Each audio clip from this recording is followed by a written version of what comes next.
solutes. Let us see. The various equations to calculate the molecular masses are these. So one is molecular mass of the solute Mb is equal to Wb by Wa into Ma divided by delta P by Pa0. Do you remember where does this equation come from? Do you remember?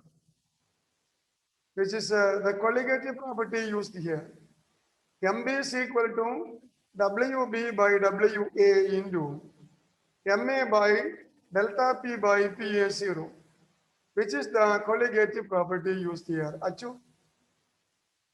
Which is the colligative property used here.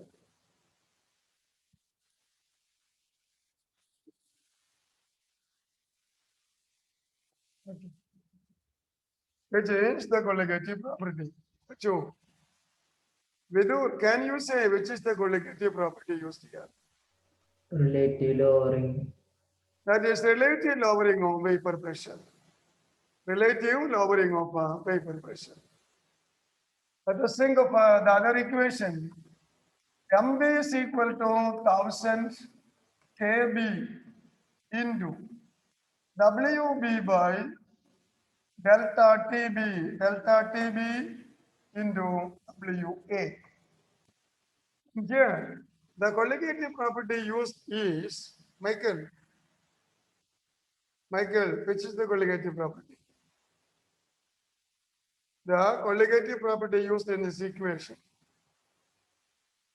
With the colligative property here. Mb is equal to 1000 kb into Wb by delta Tb into Wa. Elevation of boiling point. That is elevation of boiling point. Then third one, Mb is equal to 1000 km into Wb by delta Tf into Wa. And here the colligative property is, what is it? Depression of a freezing point.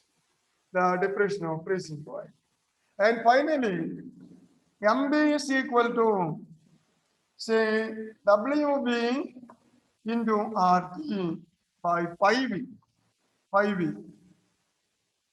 The colligative property used here is osmotic pressure. That is a osmotic pressure. So we have used the equations for molecular formula of non-volatile solutes from the colligative properties. In all these equations, colligative property comes in the denominator side. All the colligative properties are seen in the denominator of the equation. See, this is the colligative property, and it is in the denominator. Here, delta Tb is the colligative property. That is in the denominator. Delta Tf, that is the depression of freezing point. That's the colligative property. And here, the osmotic pressure pi, that is the colligative property. So, in the equations for the molecular masses of non-volatile solutes, the colligative properties come under the denominator side. It is in the denominator side. So if colligative property varies, the calculation of molecular mass, that also varies. The molecular mass varies. Why? Colligative property depends on the number of the solute particles. Colligative properties depend on the number of solute particles. If there is a change in the number of the particles, suppose there is ionization. For example, sodium chloride. one molecule of sodium chloride ionizes into two ions. So the number of ions is doubled. Number of ions is doubled. You take as say acetic acid in benzene, then two molecules of acetic acid will dimerize, and the number of particles will be reduced to half. So the number of the particles may vary in solution. There is dissociation or association. If there is association, ionization, there is dissociation, the number of the particles will be increased. And the colligative property will be increased. If the colligative property is increased, what will happen to the molecular mass? Will it be increased or decreased, or will it remain the same? Vidur. What will happen to the molecular mass? Decrease. Decreases. Molecular mass decreases. If there is dissociation, if there is ionization, the number of the particles will be increased. When number of the particles increases, the colligative property increases. The colligative property that is in the denominator, and so the molecular mass decreases. There is a change in the molecular mass. Suppose there is association. For example, two molecules combined together giving a single particle. Dimerization. As I told you in the case of acetic acid in benzene, then two molecules of acetic acid or benzoic acid, even benzoic acid, dimerize, forming a single particle. So the number of particles will be decreased. In this case, it is halved. Number of the particles decreases. What will happen to the colligative property? The colligative property also, number of the particles decreases, then what will happen to the colligative property? Achu, will it increase or decrease, or it will remain the same? Sir, increases. Colligative property decreases. Colligative property decreases. When the number of the particles decreases, colligative property decreases. When colligative property decreases, what will happen to the molecular mass? What will happen to the molecular mass? Colligative property decreases, then what will happen to the molecular mass? Sir, Increases. It increases. Molecular mass increases. So, if there is dissociation or association for the solute, there is dissociation or association for the solute, the number of the particles will vary. The number of particles will not be the same as the expected theoretical number of particles. And so the colligative property changes. Since colligative property changes, molecular mass also changes. And such molecular masses are called abnormal molecular masses. That is the point that I have left. That is the point I have left, but that is not included in the present syllabus. If it is added, we will take it again. Now, my point is this. Say, among all these colligative properties, the best colligative property to calculate the molecular mass is osmotic pressure. Osmotic pressure is the best colligative property. That is the best colligative property to determine the molecular mass of non-volatile solutes. What are the reasons? The reasons are this. One, say osmotic pressure can be measured at a room temperature. Please don't write. Osmotic pressure can be measured at a room temperature. Room temperature. There is no boiling. There is no vaporization, or there is no freezing. There is no freezing. So temperature is not altered. The temperature is not decreased or temperature is not increased. There is no boiling. There is no heating or cooling. So osmotic pressure can be measured at room temperature. That is one of the merits of the osmotic pressure. Secondly, the osmotic pressure value is comparatively a larger value compared to the relative lowering of vapor pressure or elevation of boiling point or a depression of freezing point. All these values will be very small values. The elevation of boiling point will be very small value, point something. Similarly, depression of freezing point, that is also a very small value, but that is not the case with the osmotic pressure. So osmotic pressure pi, that is a larger value, say a larger value. So it can be measured more precisely, more accurately. More accurately, we can measure osmotic pressure. It's comparatively larger value. It is larger than the other colligative properties like relative lowering of vapor pressure or elevation of boiling point or depression of freezing. That is another point we have to consider. Then, in the osmotic pressure equation, there is molarity. We make use of molarity. There is volume.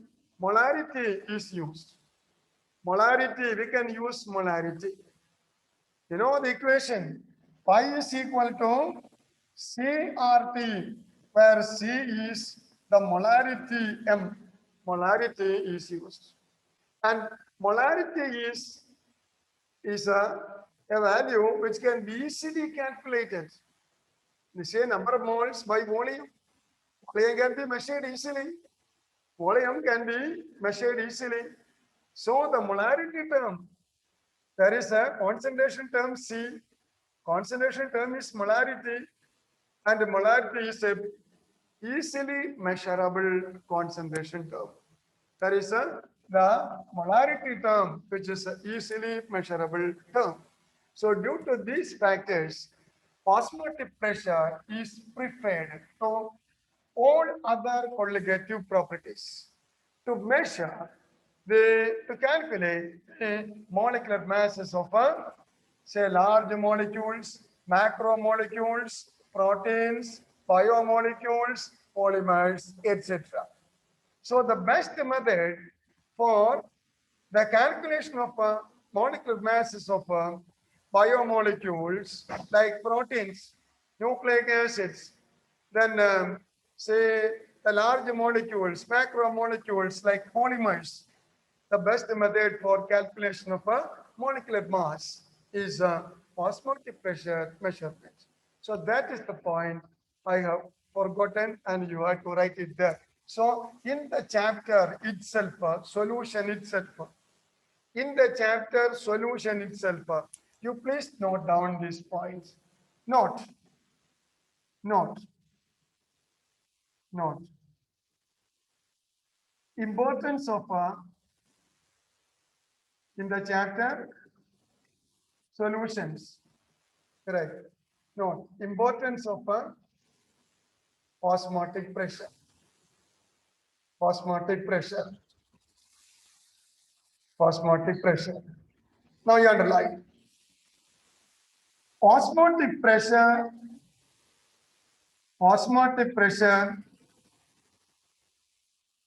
is the best method, right? Osmotic pressure, if you want, I shall write on the board. Okay, I shall write that on the board. Osmotic pressure is the best method, right? Osmotic pressure is the best method. Definitely this question will be asked. Why is it preferred? Why is the best method? Which is the best method? Probable questions. Okay. Osmotic pressure is the best method to calculate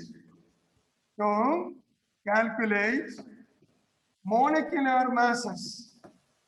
Molecular masses of biomolecules, biomolecules, biomolecules, comma, proteins. Proteins are biomolecules, no doubt. Proteins, macromolecules, large molecules, macromolecules. Macro means very large. Macro means very large. Macromolecules means, comma, polymers.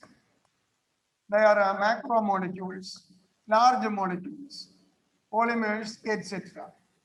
Osmotic pressure is the best method to calculate molecular masses of biomolecules, proteins, then macromolecules like polymers, etc.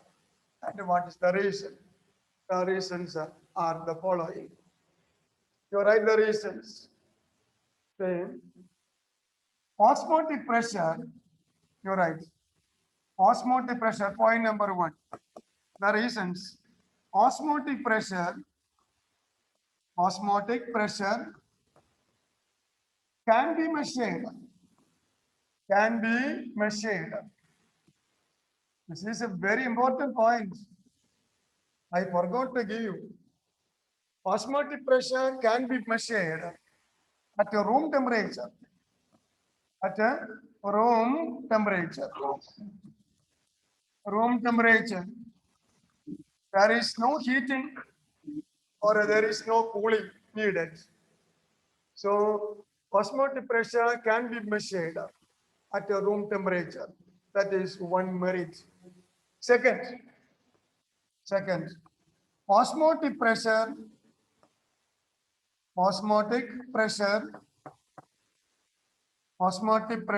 is larger. See, compared to the larger value, larger than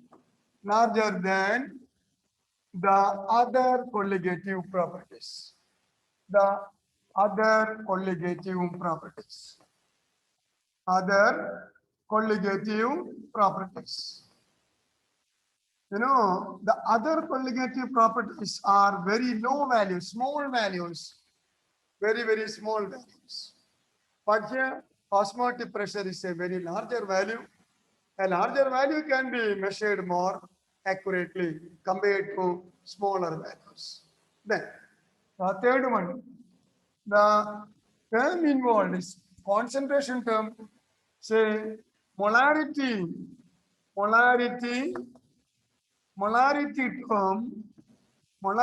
term is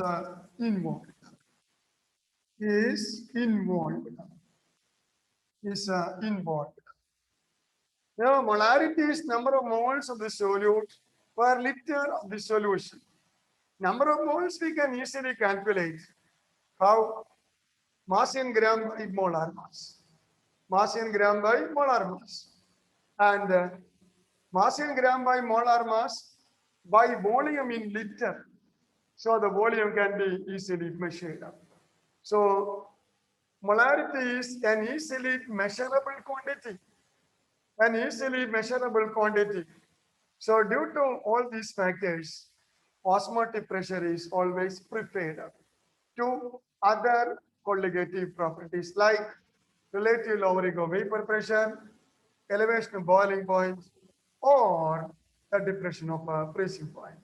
Osmotic pressure is the best method for the calculations of the molecular masses of non-volatile solutes. Clear? That is very important. Okay.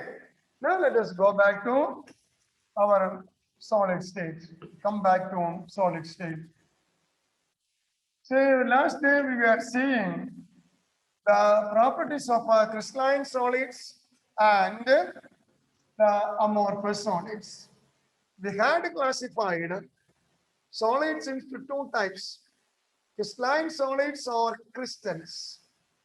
They are also known as true solids. So, crystalline solids. We have written this already. Crystalline solids. They are also known as true solids. The other type, amorphous solids. Amorphous. You know, amorphous solids are also known as pseudo solids. or super cooled liquids. Super cooled liquids that we had seen. We have seen two properties of crystalline solids and amorphous solids. Two differences between crystalline solids and amorphous solids. Do you remember the properties? Crystalline solids, they have definite geometry. We have already written that they have a definite geometry. They have definite geometry. When the crystal is formed, there is natural formation of the crystal and there is natural formation of the shape or geometry. So crystals have definite geometry, they have definite shape.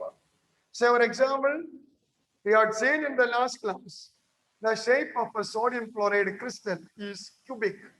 It has the shape of a cube, cubic shape. And the cubic shape is attained by itself. During the formation of the crystal, we are not giving the shape. The shape is self-attained. But amorphous solids have no definite geometry. There is no definite shape, no definite geometry. So the shape is not attained by itself. It is not a naturally attained shape. We can give the shape.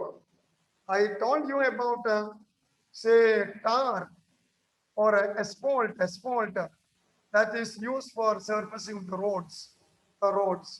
Say the black material used for the surfacing of roads, asphalt. That is asphalt. Yeah, our naturally it is so very commonly our tar itself surfacing a road. It is a super cooled liquid or it is a amorphous solid. It cannot attain the shape by itself. We are giving the shape. Okay, so that is the first difference between crystalline solids and amorphous solids. Then, second one, that is with regard to the cleavage, the breaking down of the crystals. The crystals possess cleavage planes. There will be cleavage planes.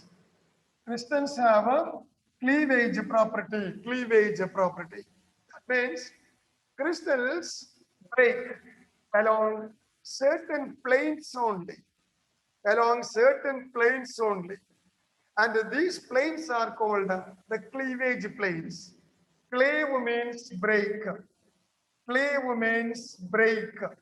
Cleavage means breaking down. That is cleavage.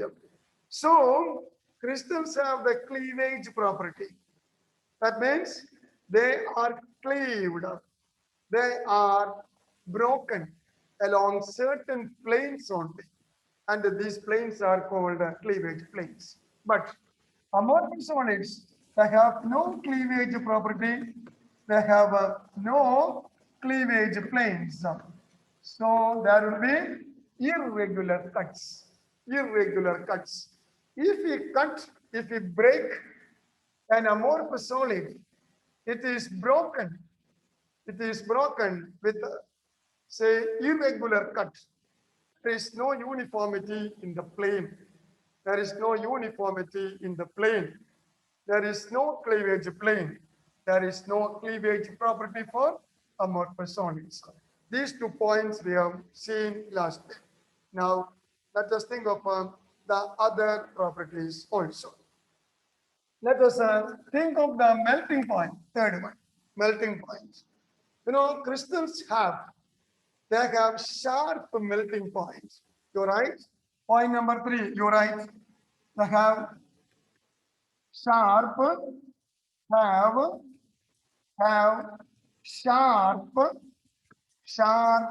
melting points. They have sharp melting points. While amorphous solids, they have no sharp, definite melting points. There is no sharp melting point. There is no definite melting point. Say, you take the case of sodium chloride crystal. You know, sodium chloride is powdered well and it is taken in a very narrow tube. We call it as a capillary tube. Say, sodium chloride crystals are powdered well, and the powder of sodium chloride is taken in a capillary tube, a very small capillary tube, and it is placed in the melting point apparatus. It is kept in the melting point apparatus, and it is heated slowly. The temperature slowly increased. The makers of a melting point apparatus. So, the melting point apparatus heating is done by using the heating coil. Heating coil is used. So temperature is slowly increased. And you look at sodium chloride taken in the capillary tube. When the temperature increases slowly, at certain points, at certain temperature, you can see that solid sodium chloride immediately melts. It is immediately converted into the liquid state. Temperature is slowly increasing. The increase in the temperature can be read from the thermometer kept in the melting point apparatus. In the melting point apparatus, there is temperature to measure the melting point. The temperature, there is a thermometer, is there. And we are heating it slowly. The temperature is slowly increased, and that is shown in the thermometer. But at certain point, at certain temperature, we can say that there is immediate formation of a liquid sodium chloride. That means sodium chloride melts sharply. It has got a sharp melting point. At a definite temperature, sodium chloride melts. See, so in general, crystals have sharp melting points, but amorphous solids, they have no sharp melting point. When an amorphous solid is heated, the temperature is slowly increased. And when temperature is slowly increased, what will happen to it? You can see that it is slowly softens. It gets softened. It is softened. It is getting more and more loose and loose and loose. And finally, it is transformed into the liquid state. But we cannot say at which temperature it has converted into the liquid state. There is a range there is a range of temperature. The melting occurs through a range of temperature. Let us take the case of asphalt itself. Asphalt. Suppose there is a solid asphalt on the road. Solid asphalt tar on the road. Say, when temperature increases, the sun shines well, atmospheric temperature increases. When temperature increases, have you ever noticed it?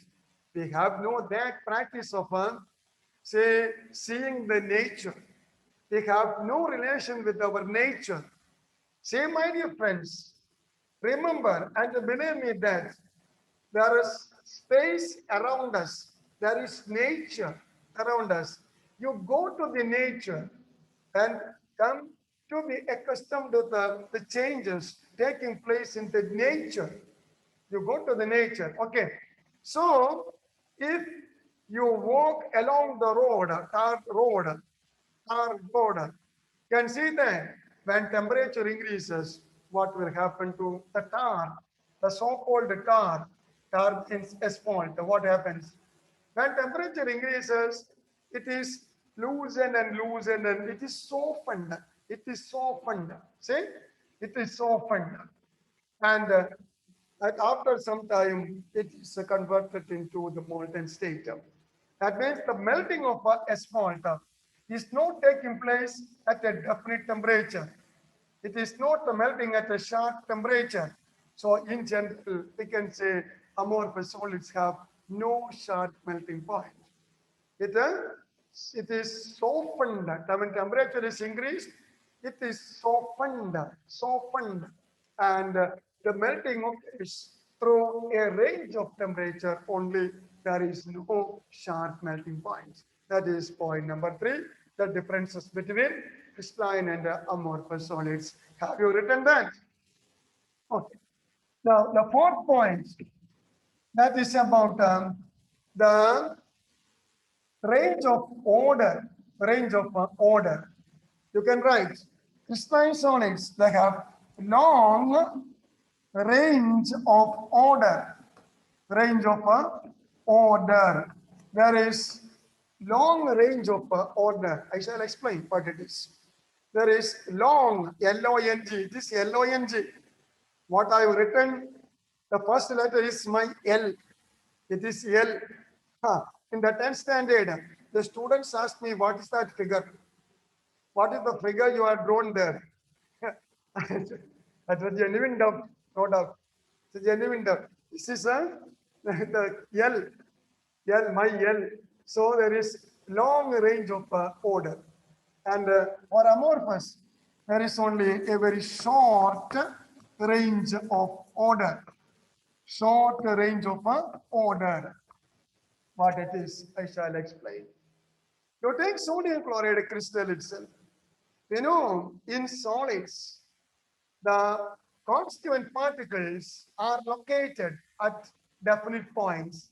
At the beginning, we have seen they have fixed positions. They have definite positions. The particles may be atoms or ions, atoms or ions or molecules. And these particles, atoms or ions or molecules, they have definite points in space. There will be a definite point. So you take sodium chloride, for example. You need not write this. You just see the arrangement is like this. Na plus, Cl minus, Na plus. Please don't write it now. Yeah, Cl minus, say here, Cl minus, Na plus, Cl minus, Na plus, here, Na plus, Cl minus, Na plus, Cl minus. So there is alternate arrangement of Na plus and Cl minus ions. So there is a regular pattern for the arrangement of the particles. Here the particles are the ions. The particles are the ions in sodium chloride. Even if they are the ions, there is a regular arrangement of the particles. And that is called the order. There is long range of order. There is a definite arrangement of the particles, long range of order. But you take amorphous solid, for example, glass. Glass is an amorphous solid. Rubber, that is an amorphous solid. Here there is no long range of order. First of all, there is no order at all. There is no order at all. There is no regular pattern for the arrangement of the particles in the amorphous solids. There is no order at all. There may be order at a certain regions only. At certain regions, there will be order and there will be local crystallization. At certain, we can see it later. At certain points, there will be local crystallization. And due to local crystallization, at that point, there will be order. There will be order. But that order cannot be extended to the entire bulk of the amorphous solid. All right? Okay. So, in the crystalline solids, there is a long range of order. But in the amorphous solids, there is only a short range of order. There is no definite order for the particles, the constituent particles. See? So that is the fourth difference between amorphous solids and crystalline solids. Okay, let us see one more point, and that is the fifth one. The fifth one. And that is about a property called isotropy and anisotropy. You know, crystalline solids, they have the property known as anisotropy. They are anisotropic. Anisotropic. They are anisotropic. While The amorphous solids, they are, say, isotropic, isotropic, isotropic. Let me explain what it is. You can write the difference now. You can write the difference. Anisotropic crystalline solids are anisotropic, while amorphous solids are isotropic. What is meant by anisotropic? Anisotropy, tropy. No, remember, it is not a trophy. It is not the trophy. The trophy we have already got. You know, one day, 2020, and the other one, what is it? The test. In all this, we have put the trophy. That I agree. That is trophy. This is trophy. P-Y, not a P-H-Y. Please don't give trophy to the examiner. Don't give trophy to the examiner. You give only trophy. T-R-O-P-Y. T-R-O-P-Y. Okay. Tropic. Anisotropic. What is meant by anisotropy? Say, you measure some physical properties. Physical properties, say, like electrical resistance, refractive index, etc. Some physical properties, not a chemical properties, but physical properties. The physical properties will be different along different directions. They will be different along different directions. So in brackets you write anisotropic, you are written. In brackets you write different, say different physical properties. Physical properties. Physical properties, comma, like electrical resistance, electrical resistance, comma, refractive index, that is related to light, refractive index, etc. So these properties will be different along different directions. You move along the x-axis, you move along the y-axis, you move along the z-axis, say along these axes, different axes. If you measure the electrical resistance or refractive index, the properties will be different. And if the physical properties are different along different physical properties like electrical resistance, refractive index, etc. Please wait. Please wait. We have to write something more there, etc. Okay. Refractive index, etc.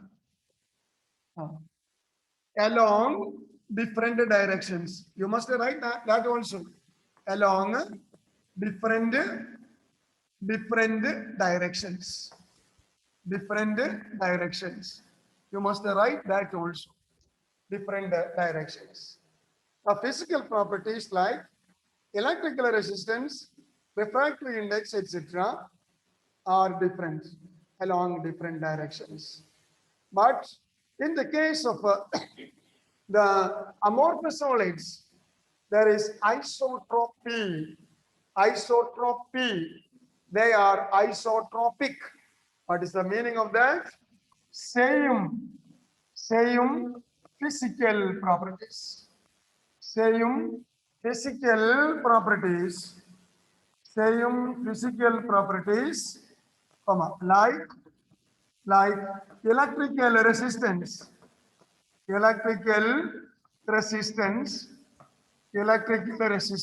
comma, refractive index, etc. Refractive index, etc. along all directions. Same along all directions. Along all directions. And that property is called isotropy. And such substances are isotropic substances. Isotropic substances. So isotropy means same physical properties along all directions. While anisotropy, different physical properties along different directions. Different physical properties along different directions. That is anisotropy. Same physical properties along all directions, and that is isotropy. Isotropy.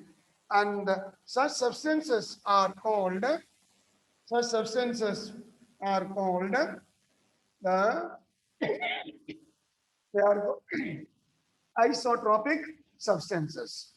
You know, in the amorphous solids, there is only a short range of order.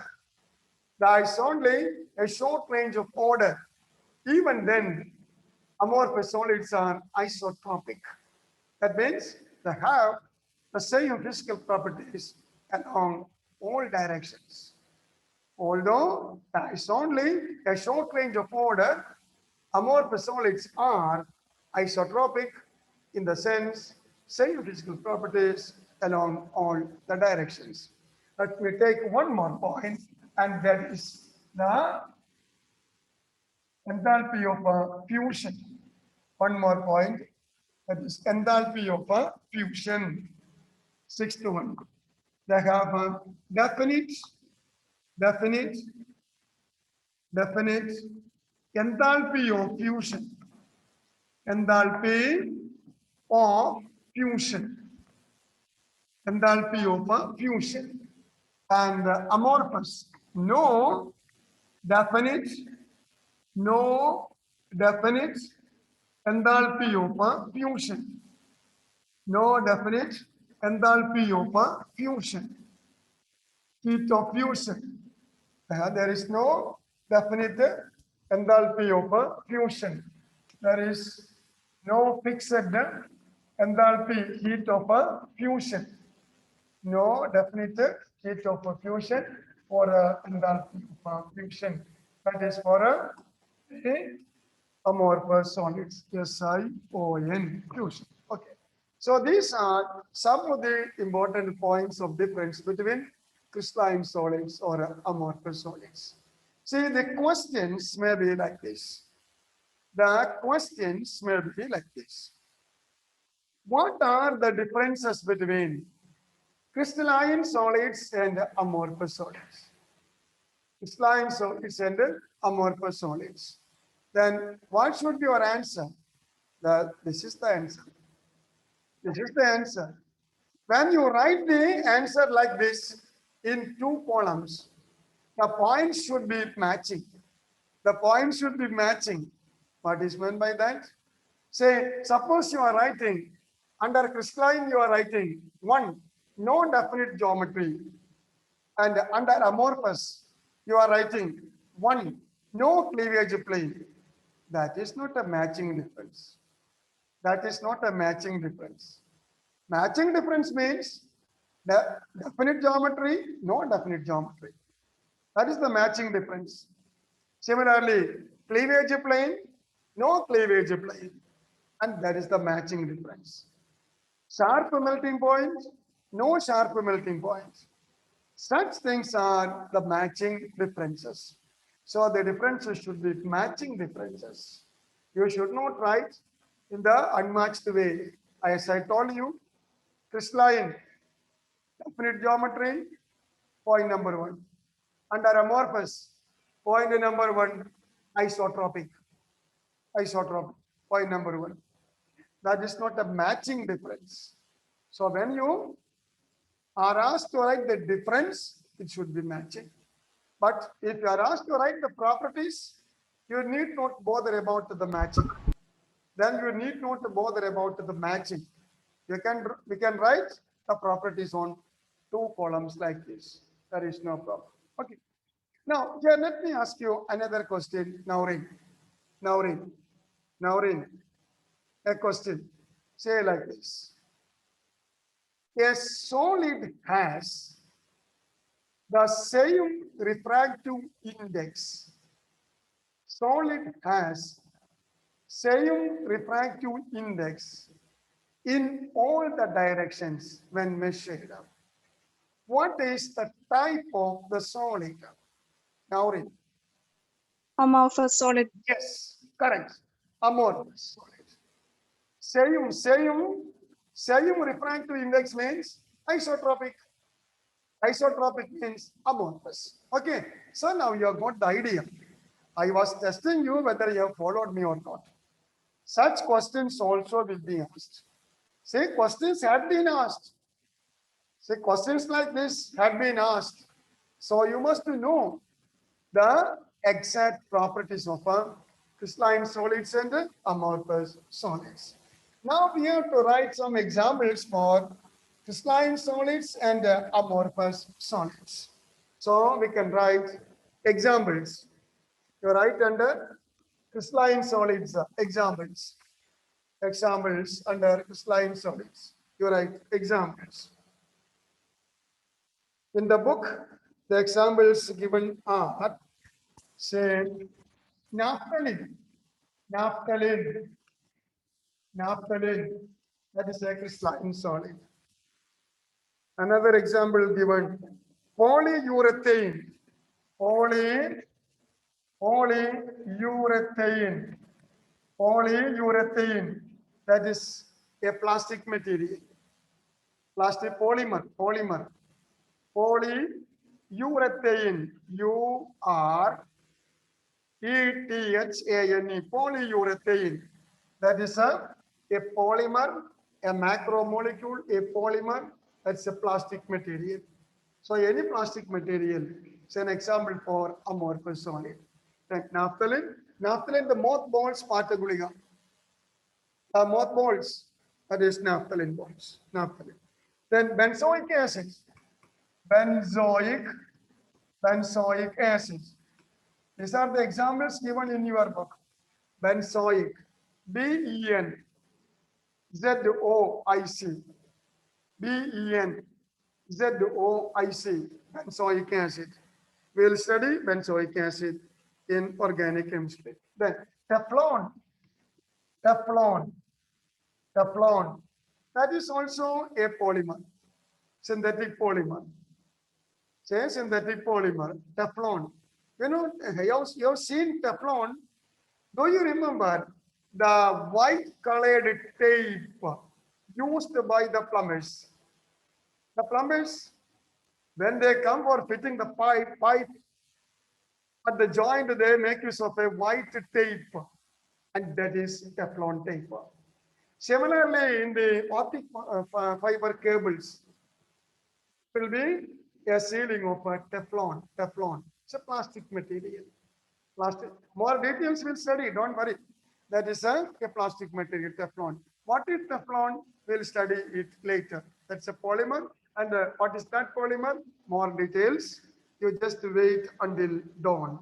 Okay, Teflon. Then potassium nitrate. Potassium nitrate. Potassium nitrate. That is a crystalline solid. Potassium nitrate. Cellophane. That is also a synthetic polymer. Cellophane is a synthetic polymer. You remember artificial semi-permeable membrane. We have studied in the last chapter. Forgotten everything so easily. Cellophane, that is also a synthetic polymer. That is a plastic material, and it is also an amorphous solid. Then polyvinyl chloride. Polyvinyl, VINYL. Polyvinyl chloride. Polyvinyl chloride, VINYL. That is also a synthetic polymer. That is a plastic material. You don't know polyvinyl chloride, but you know PVC. PVC pipe, the gray colored pipe, PVC, polyvinyl chloride. That is also a synthetic polymer. That is a plastic material. and that is also an example for amorphous solid. Then fiberglass, fiberglass, fiberglass, fiberglass. Fiberglass. Glass is a supercooled liquid. It is amorphous. Fiberglass. Then copper. Copper metal. Copper metal. Any metal. Copper. That is a crystalline solid. So these are examples for crystalline solids as well as amorphous solids. Okay. The question may be like this. You will be given some materials like this. Say naphthalene, benzoic acid, potassium nitrate, copper, polyurethane, Teflon, polyvinyl chloride, fiberglass, etc. You will be given. And you will be asked, classify the following into crystalline solids and amorphous solids. That may be the question. You will not be asked to give examples for crystalline solids and amorphous solids. Such questions will not be asked. Instead, you will be given some materials like this, and you will be asked to classify them into crystalline solids and amorphous solids. Okay. So that will be the type of question asked. Then we have to say some points about glass that we can see in the coming class. It is time. By the by, let me check how many students are there. Only, okay, only 26. Only 26 students are there. Only 26. 1, 2, 3, 4, 5, 6, 7, 8, 9, 10. There are 26. One is missing now. Maybe due to the problem of connectivity. Okay, again the 6 have appeared. But only 1, 2, 3, 4, 5, 6, 7, 8, 9, 10. Only 10 are alive. Others, I don't know what happened to the others. Okay, it's all right. Nevin.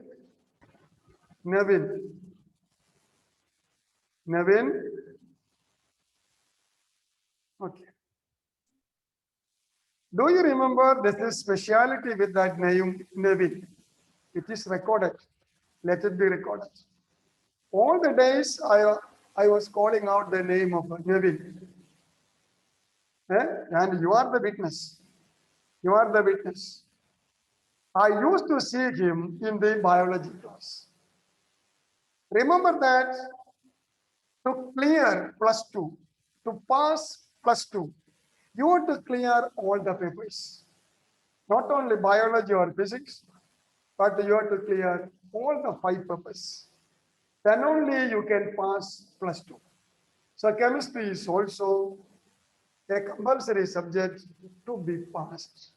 Then only you can clear +2. See, I say this because I will not compel anybody. It is recorded. Let the chairman hear it. And your parents also hear it. I'm not blocking it. It is recorded. Okay. So, all the subjects must be cleared. Then only you will pass the +2 examination. Another thing, remember, the basic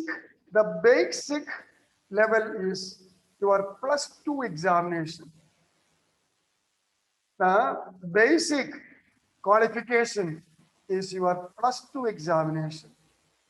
When you go abroad seeking an admission, then they will not think of how many marks you have scored in the entrance examination. Only the mark that you have scored in the board examination +2, that will be counted. Only that will be counted. Remember that. As Suresh Gobi says, just remember that. Just remember. So this will be counted. So 90+. If you want to get admission in Singapore University, 90+ score is compulsory. If you want to get admission in Canada, say 80 or 80+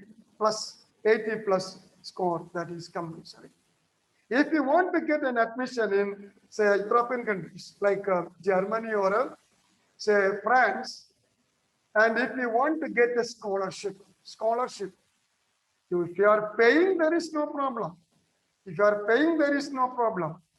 But if you want a scholarship, the basic qualification is your plus two mark. So you must give thorough and important, say, the preference to priority to your plus 2 mark. Remember that. And all these things are recorded as an evidence, So let us meet in the next class. Thank you.